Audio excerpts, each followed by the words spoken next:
ನಿಮಗೆಲ್ಲ ಗೊತ್ತಿದೆ, ನನ್ನ ರಾಜಕೀಯ ಜೀವನದಲ್ಲಿ 40 ವರ್ಷದಲ್ಲಿ ರಾಜಕಾರಣದಲ್ಲಿ ಯಾರ್ಯಾರು ಎಷ್ಟೆಷ್ಟು ಹೋಗ್ಯದಾರ ಅವರ ಘೋಷಣೆ ಪತ್ರ ನೋಡಿ ನಿಮ್ಗೆ ಗೊತ್ತಾಯ್ತು. ಫಸ್ಟ್ MLA ಆದಾಗ ಆಸ್ತಿ ಏಟದ, ಯಾಕೆ ಸೆಕೆಂಡ್ MLA ಆದಾಗ ಎಷ್ಟದ, ಈಗ ಏಟದ. ಮಾಲೀಕ ಗುತ್ತೇರದು ಬಿಳಿ ಖಾರದಿದೆ, ಯಾವುದೇ ಒಂದು ಕಪ್ಪು ಚುಕ್ಕಿ ಇಲ್ಲದೆ, ಯಾವುದೇ ಒಂದು ಹಣಕಾಸು ಪಡೆದೆ, ಯಾವುದೇ ಆಸ್ತಿ ಮಾಡೋ ಸಲುವಾಗಿ 6 ವರ್ಷದ ಹಿಂದೆ ನನ್ನ ಮನೆ ಬೆಂಗಳೂರಲ್ಲಿ ಆಗಿದೆ, ಇದು ಕಲಬುರಗಿಯಲ್ಲಿ ಆಗಿದೆ. ಅದಕ್ಕಿಂತ ಮೊದಲು IBಯಲ್ಲಿ ಗೆಸ್ಟ್ ಹೌಸಲ್ಲಿ ಮಲಗಿದ್ದೀನಿ. ನೀವೇ ಅನೇಕರು ನೋಡಿದ್ದೀರಿ. ಇಂಥ ಒಂದು ತ್ಯಾಗ ಜೀವನ ನನ್ನ ಕುಟುಂಬಕ್ಕಾಗಿ ಒಂದು ರಾಜಕೀಯ ಪಕ್ಷವನ್ನು ಕಳೆದಂಥ ಒಂದು ನೋವು ನನಗಿದೆ.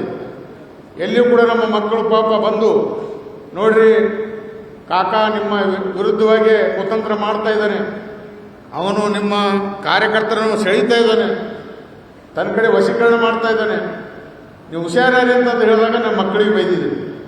ಅಣ್ತಂಬ್ರಿಗೆ ಜಗಳ ಆಡ್ತೀರಿ, ಹೆಣ್ಮಕ್ಕಳೇ ಅಂತಂದು ಅಣ್ತಂಬ್ರಿಗೆ ಜಗಳ ಆಡ್ತೀರಿ ಅಂತ ಮಕ್ಕಳಿಗೆ ದೂರಿಟ್ಟು ಬೆಳೀಲಿ ಅವ, ಮುಂದೆ ನಾನು ರಿಟೈರ್ಮೆಂಟ್ ಆದಾಗ ಸ್ಥಾನ ನನ್ನ ನಿಧಿನಿಗೆ ಅಂತ ಘೋಷಣೆ ಮಾಡಿದ ಮೇಲೆ ನೀವು ಯಾರೂ ಅಡಚಣೆ ಮಾಡಬೇಡ ಅಂತ ಮಾತನ್ನು ಹೇಳಿದಾಗ ನಿಜವಾಗಿ ನಾನು ಭಾಳ ಪುಣ್ಯವಂತ. ಇವತ್ತಿನ ಒಂದು ಸಂದರ್ಭದಲ್ಲಿ ಯಾರೂ ಮಕ್ಕಳು ಹಿಂಗೆ ತಂದಿಗೆ ಆದೇಶಕ್ಕೆ ಮಾನ್ಯತೆಯನ್ನು ನೀಡಿ ಸಹಕಾರ ಕೊಡ್ತಕ್ಕಂಥ ಮಕ್ಕಳು ಭಾಳ ಕಡಿಮೆ. ಜಗಳ ಆಡ್ಬೋದಿತ್ತು, ಅವರು ನಮ್ಮ ಮನೆಯಿಂದ ಹೊರಗೆ ಹೋಗ್ಬೋದಿತ್ತು. ಆದರೂ ಕೂಡ ಯಾವಾಗ ನಮ್ಮ ತಂದೆಯವರು ಕಾಕ ಅವರಿಗೆ ಮುಂದಿನ ಉತ್ತರಾಧಿಕಾರಿ ಮಾಡ್ಯಾರ ಅಂದ ಮೇಲೆ ನಾವು ಯಾರೂ ಬರಲ್ಲ ಡ್ಯಾಡಿ ಅಂತ ಹೇಳಿಕೆ ಪಾಪ ದೂರಿದ್ದು ಅವ್ರ ಕಾಕಾಗೆ ಒಳ್ಳೆ ಸಲಹೆ ಸಹಕಾರ ಕೊಡ್ತಾ ಬಂದಿಲ್ಲ. ಆದರೂ ಅವನ ಬಳಿ ಯಾಕೆ ಕೆಟ್ಟ ಬುದ್ಧಿ ಬಂತೋ ಗೊತ್ತಿಲ್ಲ. ಮೊನ್ನಿನ ಚುನಾವಣೆಯಲ್ಲಿ ನೀವು ನೋಡಿದ್ರಿ, ಭಾರತೀಯ ಜನತಾ ಪಾರ್ಟಿ ನಾವು ಯಾವಾಗ ಭಾರತೀಯ ಜನತಾ ಪಾರ್ಟಿ ಹೋಗ್ತಕ್ಕಂಥ ಅವಕಾಶ ಬಂತು, ಯಾವ ನಮಗೆ ನೋವಾಗಿದೆ. ಇವತ್ತಿನ ವಾತಾವರಣ ಹಂಗೆ ಇದೆ. ಇವತ್ತು ಇದೇ ರೀತಿ ನಾವು ನಿಮ್ಮ ಸಭೆಯನ್ನು ಕರೆದಿದ್ದೆ. ಭಾರತೀಯ ಜನತಾ ಪಾರ್ಟಿಗೆ ಹೋಗಬೇಕಾದ್ರೂ ಕೂಡ ಒಬ್ಬನೇ ಹೋಗಲಿಲ್ಲ, ನಿಮ್ಮೆಲ್ಲರನ್ನು ಕರೆಸಿ ಸಮಾಲೋಚನೆ ಮಾಡಿ ನೋಡಿ ಈ ರೀತಿ ಕಾಂಗ್ರೆಸ್ ಪಕ್ಷದಲ್ಲಿ ತೊಂದರೆ ಆಗಿದೆ, ನನಗೆ ಈ ರೀತಿ ತುಳಿದಿದ್ದಾರೆ, ನನ್ನ ರಾಜಕೀಯವಾಗಿ ಮುಗಿಸ್ತಕ್ಕಂಥ ಕೆಲಸಗಳು ನಡೆದವು, ಅದು ದಯವಿಟ್ಟು ನಾನು ಈಗ ಭಾರತೀಯ ಜನತಾ ಪಾರ್ಟಿಯಲ್ಲಿ ಯಡಿಯೂರಪ್ಪ ನೇತೃತ್ವದಲ್ಲಿ ಹೋಗ್ತಕ್ಕಂಥ ಒಂದು ಇಚ್ಛೆ ಮಾಡಿದ್ದೀನಿ, ನಿಮ್ಮ ಅಭಿಪ್ರಾಯ ಇದೆ ಅಂತ ಹೇಳಿದಾಗ ತಾವೆಲ್ಲ ಭಾಳ ಅಭಿಮಾನದಿಂದ ಒತ್ತಿ ನೀವು ಇದೇ ರೀತಿ ನೀವು ಎಲ್ಲಿರ್ತೀರಿ ಅಲ್ಲಿ ನಾವು ಇರ್ತೇವೆ ಅನ್ನೋಂಥ ಮಾತನ್ನು ಹೇಳಿದ್ರಿಂದ ಭಾರತೀಯ ಜನತಾ ಪಾರ್ಟಿಯಲ್ಲಿ ನಾವು ಸೇರ್ಪಡೆ ಆದ್ವಿ. ಗೆಲ್ತಕ್ಕಂಥ ಅವಕಾಶ ಅದು 2018ರಲ್ಲಿ 100% ಭಾರತೀಯ ಜನತಾ ಪಾರ್ಟಿ ಫಸ್ಟ್ ಟೈಮ್ ಅಫಜಲ್ಪುರದಲ್ಲಿ ಗೆಲ್ತಕ್ಕಂಥ ಅವಕಾಶ. 61,000 ಓಟು ನನಗೆ ಬಂದರೆ 71,000 ಎಂ ಪಾಟೀಲ್ ಬಂದು. ಆದರೆ ಅಲ್ಲಿಯೂ ಕೂಡ ಷಡ್ಯಂತ್ರ ಆಗಿದೆ.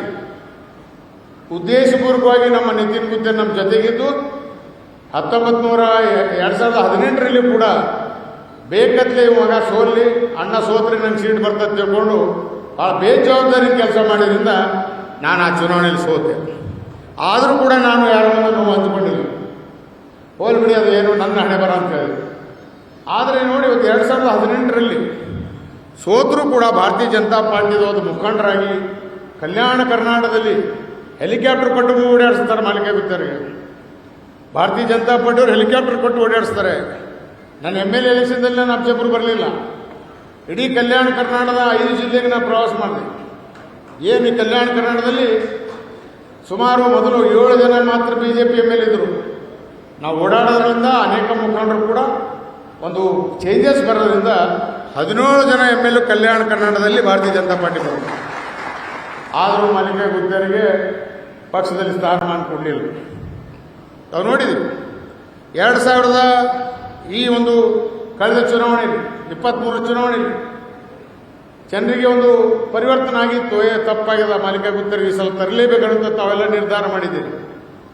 ಆದರೂ ನಮ್ಮ ಸಹೋದರ ಸುಮ್ಮನೆ ನಮ್ಮ ಬಗ್ಗೆ ಅಪಪ್ರಚಾರ ಮಾಡಿ ಅಣ್ಣ ನನಗೆ ಬಿಟ್ಟು ಕೊಡ್ತೀನಿ ಅಂದಾನೆ, ಈಗ ಸುಳ್ಳು ಹೇಳ್ತಾ ಇದ್ದಾನೆ, ಅಣ್ಣ ಧೃತರಾಷ್ಟ್ರ ಆಗಿದ್ದಾನೆ, ಪುತ್ರ ವ್ಯಾಮೋಹ ಆಗಿದೆ, ಮಕ್ಕಳಿಗೆ ಬೆಳೆಸಲಾಗ್ತಾನ, ನನಗೂ ದೂರಿಟ್ಟಾನ ಅಂತ ಒಂದು ನೋವಾಗ್ತಕ್ಕಂಥ ಮಾತೇನಾಡಿದರೆ ಅದು ಭಾಳ ಮನಸ್ಸಿಗೆ ನೋವಾಗಿದೆ. ಇದು ನಿಜವಾಗಿ ನಾನು ಸಹಿಸೋದಿಲ್ಲ. ಪುತ್ರ ವ್ಯಾಮೋಹ ಆಗಿದ್ದಿತ್ತಂದ್ರೆ ಇಲ್ಲೇ ಇದ್ದಾರೆ, ಪ್ರತಾಪ ಸರ್ಕಾರದ ಮುಖಂಡರಲ್ಲಿದ್ದೀರಿ, ನೀವು ಇದ್ದೀರಿ.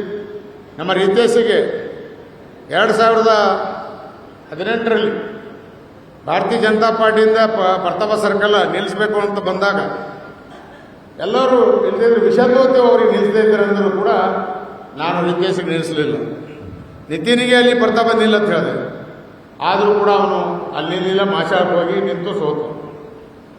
ಇಷ್ಟೊಂದು ತ್ಯಾಗ ಮಾಡಿದರೂ ಕೂಡ ಇವತ್ತು ನೋಡಿ 2023ರಲ್ಲಿ ಭಾರತೀಯ ಜನತಾ ಪಾರ್ಟಿ ಪ್ರಪ್ರಥಮ ಬಾರಿಗೆ ಮತ್ತೊಮ್ಮೆ ಸುವರ್ಣ ಅವಕಾಶ ಗೆಲ್ತಕ್ಕಂಥ ಅವಕಾಶ ಇತ್ತು. ಇದು ನನ್ನ ಕೊನೆಯ ಎಲೆಕ್ಷನ್ ಅಂತ ಹೇಳಿದೆ. ಇಲ್ಲೇ ಮಾಧ್ಯಮದ ಸ್ನೇಹಿತರಿದ್ದಾರೆ, ಮಾಧ್ಯಮದ ಮುಂದೆ ಹೇಳಿದ್ದೀನಿ, ಟಿವಿ ಮುಂದೆ ಹೇಳಿದ್ದೀನಿ. ಇದು ಮನೆಯಾಗ ಕೂತು ರೂಮ್ನಲ್ಲಿ ಕೂತು ಹೇಳಿದ ಮಾತಲ್ಲ. ಇದು ನನ್ನ ಕೊನೆಯ ಎಲೆಕ್ಷನ್. ಈ ಬಾರಿ ಭಾರತೀಯ ಜನತಾ ಪಾರ್ಟಿ ಬಾವುಟ ಅಕ್ಕೆ ಬುದ್ಧಿ ಹಾರಿಸೋಣ.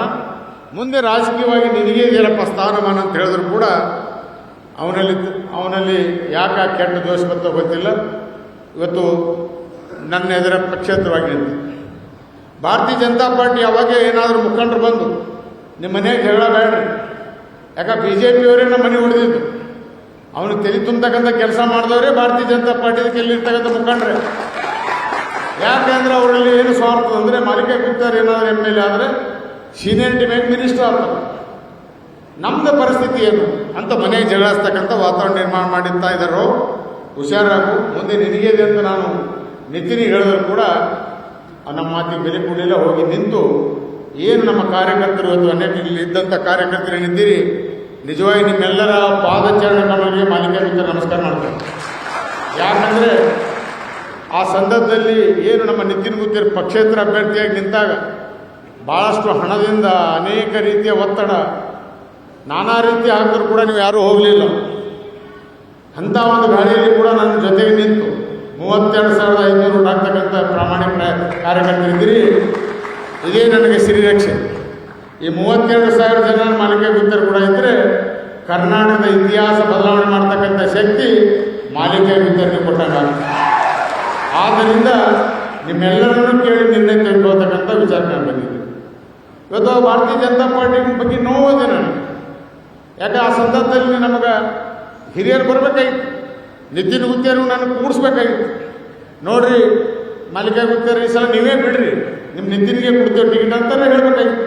ಟಿಕೆಟ್ ಮಾಲಿಕೆ ಗುತ್ತೇರ್ ಕೊಡೋದು, ಆ ಕಡೆ ನಿತಿನಿಗೆ ನೀನು ನಿಂದ್ರು ಅನ್ನೋದು, ಇದು ಮನೆ ಹಾಳು ಮಾಡ್ತಕ್ಕಂಥ ಕೆಲಸ ಇವತ್ತು ಭಾರತೀಯ ಜನತಾ ಪಾರ್ಟಿಯಿಂದ ಆಗಿದೆ. ಇದು ಭಾಳ ನೋವಿದೆ.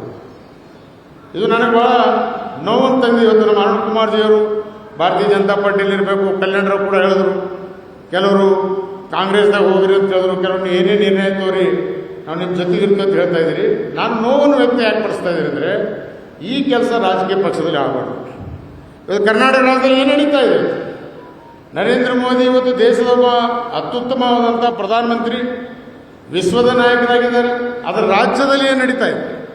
ಈಶ್ವರಪ್ಪನ ಟಿಕೆಟ್ ಕಟ್ ಮಾಡ್ತಾರೆ, ಕರಡಿ ಸಂಘದ ಟಿಕೆಟ್ ಕಟ್ ಮಾಡ್ತಾರೆ, ಅಲ್ಲಿ ಪ್ರತಾಪ್ ಸಿಂಹನ ಟಿಕೆಟ್ ಕಟ್ ಮಾಡ್ತಾರೆ. ನಾನಾ ರೀತಿಯ ಗೊಂದಲದಲ್ಲಿ ಇವತ್ತು ನೋಡಿ ನಮ್ಮಲ್ಲೇ ಈ ರೀತಿಯ ಒಂದು ವಾತಾವರಣ ಕೂಡ ನಿರ್ಮಾಣ ಮಾಡಿದ್ದಾರೆ. ಕನ್ನಡಿಗರ ಮೆಚ್ಚಿನ ನಿಮ್ಮ ನ್ಯೂಸ್ 18 ಕನ್ನಡ ಈಗ ವಾಟ್ಸ್ಆಪ್ನಲ್ಲಿಯೂ ಲಭ್ಯ.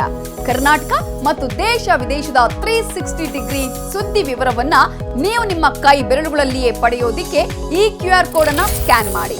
ನಮ್ಮ ಚಾನೆಲ್ ಅನ್ನ ಫಾಲೋ ಮಾಡಿ, ನೋಟಿಫಿಕೇಶನ್ ಆನ್ ಮಾಡಿ.